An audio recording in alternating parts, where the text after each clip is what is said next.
श्री सुखदेव जी कहते हैं, परीक्षित, जरासंध ने अनायास ही 20,800 राजाओं को जीतकर पहाड़ों की घाटी में एक किले के भीतर कैद कर रखा था। भगवान श्री कृष्ण के छोड़ देने पर जब वो वहां से निकले तब उनके शरीर और वस्त्र मैले हो रहे थे। वो भूख से दुर्बल हो रहे थे और उनके मुंह सूख गए थे। जेल में बंद रहने के कारण उनके शरीर का एक एक अंग ढीला पड़ गया था। वहां से निकलते ही उन नरपतियों ने देखा कि सामने भगवान श्री कृष्ण खड़े हैं। वर्षाकालीन मेघ के समान उनका सांवला सलोना शरीर है। उस पर पीले रंग का रेशमी वस्त्र फहरा रहा है। 4 भुजाएं हैं जिनमें गदा, शंख, चक्र और कमल सुशोभित हैं। वक्षस्थल पर सुनहरी रेखा श्री वत्स का चिन्ह है और कमल के भीतरी भाग के समान कोमल रत्नारे नेत्र हैं। सुंदर बदन प्रसन्नता का सदन है। कानों में मकराकृत कुंडल झिलमिला रहे हैं। सुंदर मुकुट, मोतियों का हार, कड़े, करधनी और बाजूबंद अपने अपने स्थान पर शोभा पा रहे हैं। गले में कौस्तुभ मणि जगमग कर रही है और वनमाला लटक रही है। भगवान श्री कृष्ण को देखकर उन राजाओं की ऐसी स्थिति हो गई मानो वो नेत्रों से उन्हें पी रहे हैं, जीभ से चाट रहे हैं और नासिका से सूंघ रहे हैं और बाजुओं से आलिंगन कर रहे हैं। उनके सारे पाप तो भगवान के दर्शन से ही धुल चुके थे। उन्होंने भगवान श्री कृष्ण के चरणों पर अपना सिर रखकर प्रणाम किया। भगवान श्री कृष्ण के दर्शन से उन राजाओं को इतना अधिक आनंद हुआ कि कैद में रहने का क्लेश बिल्कुल जाता रहा। वो हाथ जोड़कर विनम्र वाणी से भगवान शिव की स्तुति करने लगे। राजाओं ने कहा, शरणागतों के सारे दुख और भय हर लेने वाले देव देवेश्वर, सच्चिदानंद स्वरूप, अविनाशी श्री कृष्ण, हम आपको नमस्कार करते हैं।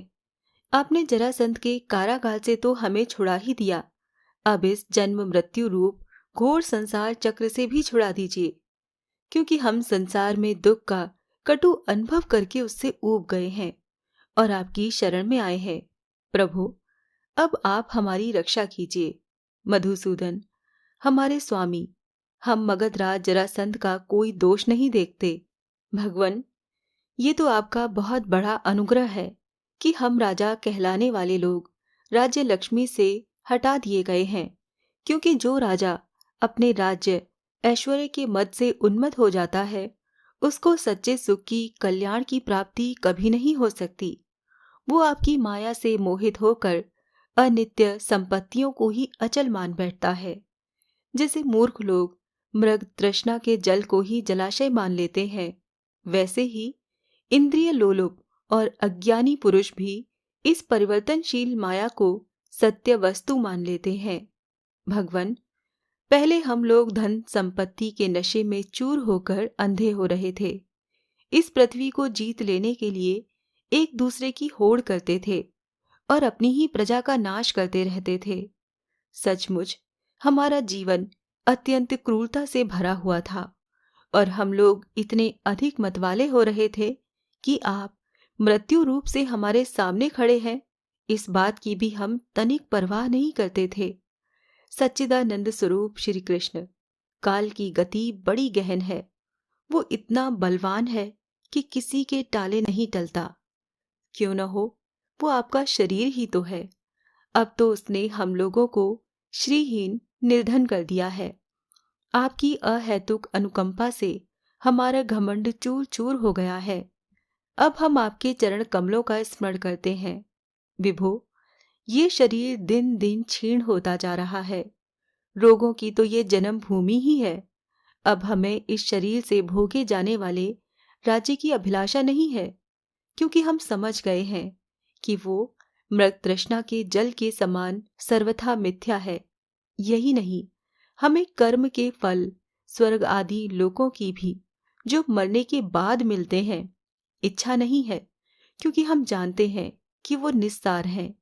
केवल सुनने में ही आकर्षक जान पड़ता है।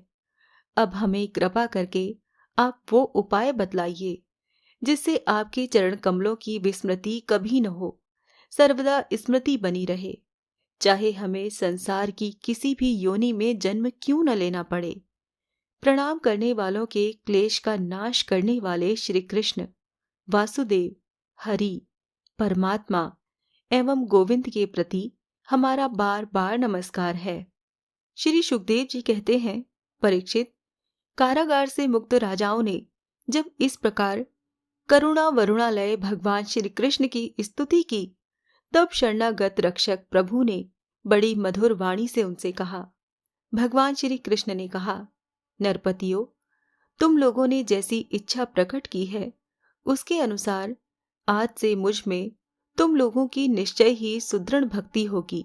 ये जान लो कि मैं सबका आत्मा और सबका स्वामी हूँ।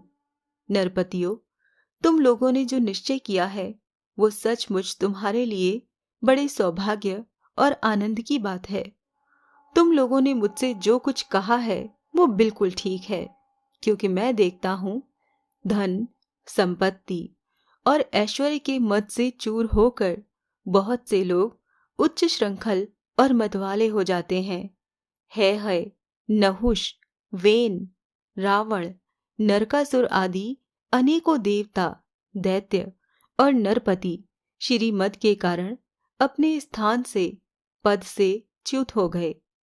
तुम लोग ये समझ लो कि शरीर और इसके संबंधी पैदा होते हैं, इसीलिए उनका नाश भी अवश्यंभावी है। अतः उनमें आसक्ति मत करो। बड़ी सावधानी से मन और इंद्रियों को वश में रखकर यज्ञों के द्वारा मेरा यजन करो और धर्मपूर्वक प्रजा की रक्षा करो। तुम लोग अपनी वंश परंपरा की रक्षा के लिए, भोग के लिए संतान उत्पन्न करो और प्रारब्ध के अनुसार जन्म, मृत्यु, सुख, दुख, लाभ, हानि जो कुछ भी प्राप्त हो, उन्हें समान भाव से मेरा प्रसाद समझकर सेवन करो और अपना चित्त मुझ में लगाकर जीवन बिताओ। देह और देह के संबंधियों से किसी प्रकार की आसक्ति न रखकर उदासीन रहो। अपने आप में, आत्मा में ही रमण करो और भजन तथा आश्रम के योग्य व्रतों का पालन करते रहो। अपना मन भली भांति मुझ में लगाकर अंत में तुम लोग मुझ ब्रह्म स्वरूप को ही प्राप्त हो जाओगे। श्री सुखदेव जी कहते हैं, परीक्षित, भुवनेश्वर भगवान श्री कृष्ण ने राजाओं को ये आदेश देकर उन्हें स्नान आदि कराने के लिए बहुत से स्त्री पुरुष नियुक्त कर दिए। परीक्षित, जरासंध के पुत्र सहदेव से उनको राजोचित वस्त्र, आभूषण, माला, चंदन आदि दिलवाकर उनका खूब सम्मान करवाया।